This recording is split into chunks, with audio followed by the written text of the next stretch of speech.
آج بھی اگر تم نفس کی ناپاکی کو دور کر دو, دل کی سیاہی کو دور کر دو, دل کو پاک کر لو, خانہ دل کو پاک کر لو. کہا کونین کے والی, خسروے خوباں, سیاہ لامکاں, نازش ہر دو جہاں, صلی اللہ علیہ وسلم سے محبت کا رشتہ استوار کر لو. تزکیہ نفس کے مراحل طے کر لو.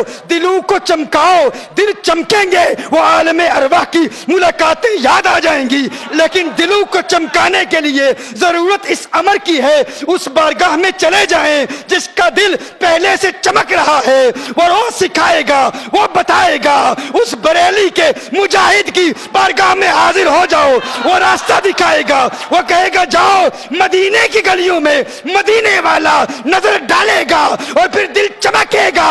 اور پھر تم کہو گے ہاں ہاں, ارے گستاخو, تم نے کہا تھا دلوں کو چمکانے والا کوئی نہیں ہے. سنو, اعلیٰ حضرت نے کہا چمک تجھ سے پاتے ہیں سب پانے والے, میرا دل بھی چمکا دے چمکانے والے.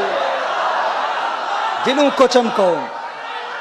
تم کو یہ ایک دلیل دو جس میں اللہ نے فرمایا ہو محبوب تم نور نہیں ہو, تم نور نہیں ہو. آج ممبئی کی سرزمین پہ اس بات کو ایک مرتبہ پھر واضح کرتا ہوں اور یہ چیلنج کرتا ہوں, رب کعبہ کی قسم, آسمان گر سکتا ہے, آسمان گر سکتا ہے, زمین میں زلزلے آ سکتے ہیں, قیامت آ سکتی ہے, لیکن گستاخ مصطفیٰ میرے آقا کے نور کے خلاف کوئی ایک آیت بھی پیش نہیں کر سکتا. تم بتاؤ آخر کس طرح میرے آقا صلی اللہ علیہ وسلم کو اپنی مثل کہتے ہو؟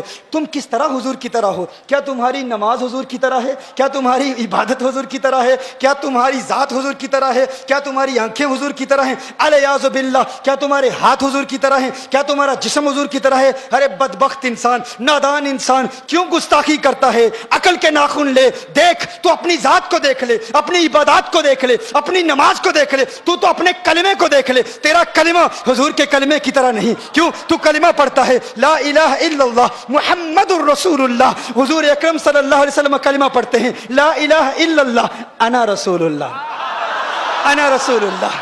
تو کہتا ہے لا الہ الا اللہ محمد الرسول اللہ. حضور کس طرح کلمہ پڑھتے ہیں لا الہ الا اللہ انا رسول اللہ. تیرا کلمہ حضور کے کلمے کی طرح نہیں, تو حضور کی طرح کیسے ہو سکتا ہے؟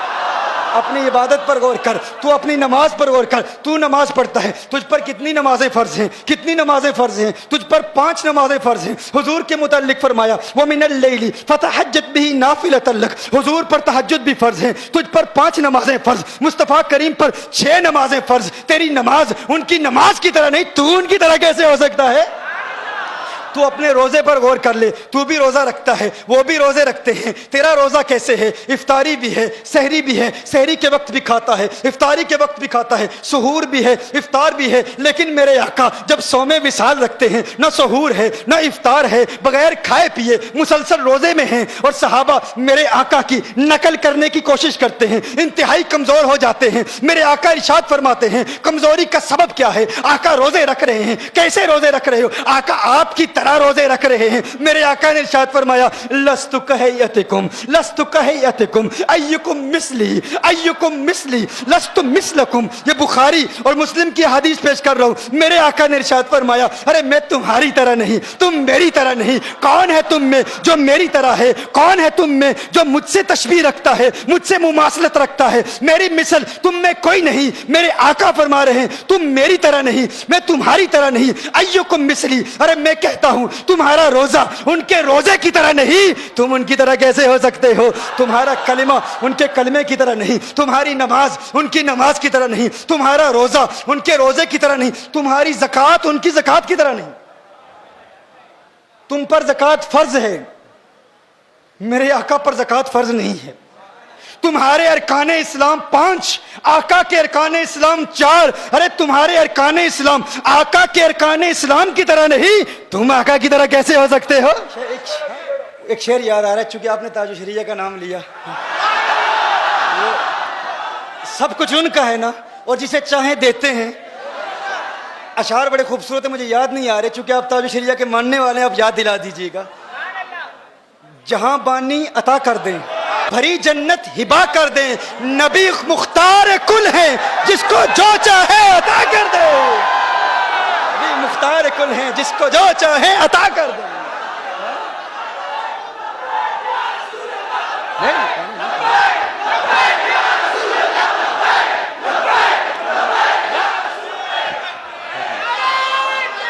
تیری نماز،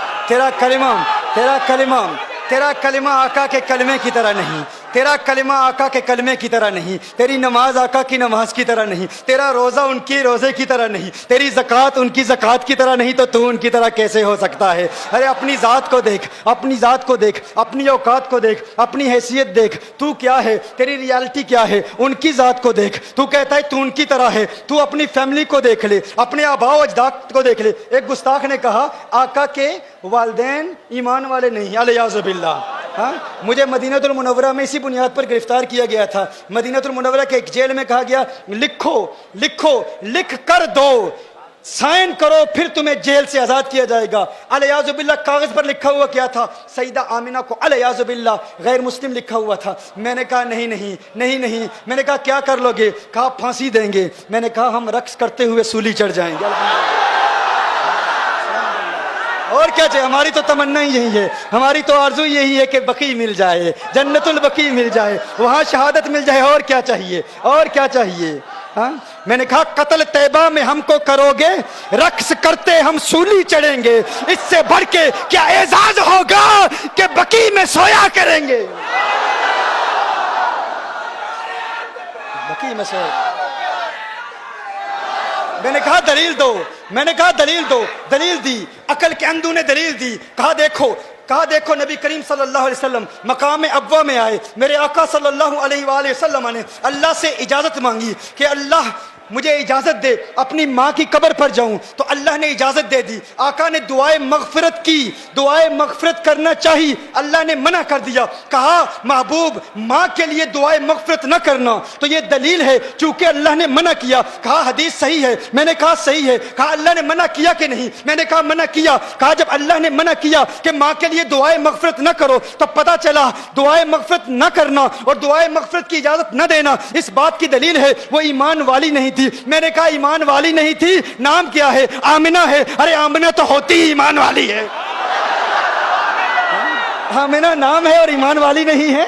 ہاں، آمنہ نام ہے۔ میں نے کہا بتاؤ۔ اب میں اس کی گرامیٹیکل ریزنز پر بات نہیں کرتا۔ میں نے کہا تم دلیل دیتے ہو کہ صحیح دلیل ہے، صحیح حدیث ہے کہ اللہ نے اجازت نہیں دی۔ میں نے کہا قرآن میں اللہ ارشاد فرماتا ہے لا تقم علی قبرہ، اللہ قرآن میں فرماتا ہے غیر مسلموں کی قبر پر جانا منع ہے، حرام ہے، ناجائز ہے۔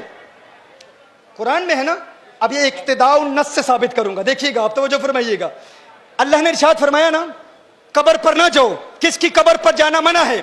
غیر مسلم کی قبر پر جانا منع ہے۔ اللہ نے حکم فرمایا لا تقم، نہیں ہے، لا تقم، نہیں جانا۔ تو میں نے کہا اللہ نے منع فرمایا نا کہ غیر مسلم کی قبر پر نہ جاؤ، کیا تم مانتے ہو کہ اللہ نے جانے کی اجازت دے دی؟ اللہ نے جانے کی اجازت دے دی۔ تم سمجھتے ہو یہ تمہاری دلیل ہے، یہ تمہاری نہیں، یہ ہماری دلیل ہے۔ یہ کس کی دلیل ہے؟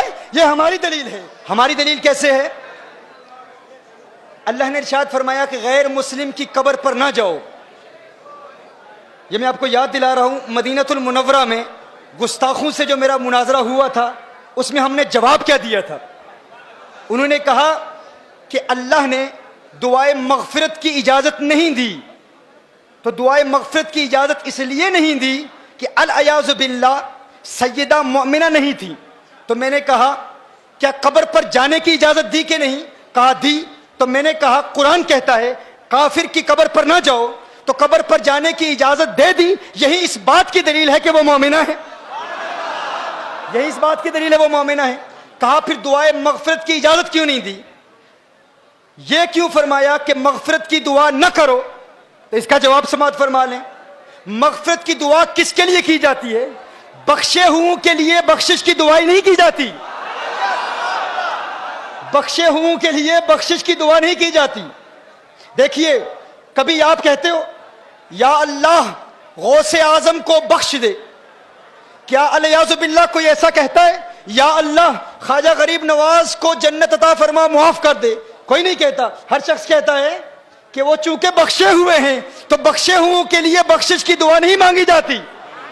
کیا الیاذ باللہ کوئی کسی نبی کے لیے یہ کہہ سکتا ہے اے اللہ عیسیٰ علیہ السلام کی مغفرت فرما، موسیٰ علیہ السلام کی مغفرت فرما؟ نہیں. قانون کیا ہے؟ بخشے ہوئوں کے لیے بخشش کی دعا نہیں کی جاتی. کہا تم کہتے ہو کہ حضور نے اپنی ماں کے لیے مغفرت کی دعا نہیں مانگی، اللہ نے اجازت نہیں دی. ارے اس بات پر غور کرو، مغفرت کی دعا اس کے لیے مانگی جاتی ہے جس کے لیے مغفرت نہ ہونے کا امکان ہو. ارے وہ تو پہلے سے ہی بخشی ہوئی ہے، ان کے لیے یہ دعا نہیں کی جاتی کہ ماں کے لیے مغفرت کی دعا مانگو. میں کہتا ہوں یونس علیہ السلام ایک مچھلی کے پیٹ میں رہے، اس مچھلی کے پیٹ میں رہنے کی وجہ سے یونس علیہ السلام کو اتنا بلند و بالا اور اعلیٰ مقام ملا. تو گویا کہ اللہ ارشاد فرما رہا ہے جس مچھلی میں ایک نبی رہے اس کو وہ مقام ملتا ہے. ارے جس ماں کی پیٹ میں آمنہ کا لال ہے وہ ماں مغفرت کی محتاج نہیں ہوتی، اس کے لیے مغفرت کی دعا نہیں مانگی جاتی، اس کے وسیلے سے امت کے لیے مغفرت کی دعائیں مانگی جاتی ہے. تو تیری ماں آقا کی ماں کی طرح نہیں، تو آقا کی طرح کیسے ہو سکتا ہے؟ ارے تو کہتا ہے میں آقا کی طرح ہوں، تو اپنی گھر کے حالات کو دیکھ لے، اپنی بیوی کو دیکھ لے. کیا تیری زوجہ کے لیے قرآن میں کوئی آیت نازل ہوئی ہے؟ نہیں. لیکن آقا کی ازواج مطہرات کے متعلق کیا ارشاد فرمایا؟ یا نساء النبی لستن کاحد من النساء، اے میرے محبوب کی ازواج مطہرات تم عام عورتوں کی طرح نہیں. میں کہتا ہوں میرے آقا کی ازواج مطہرات عام عورتوں کی طرح نہیں، میرے آقا عام مردوں کی طرح کیسے ہو سکتے ہیں؟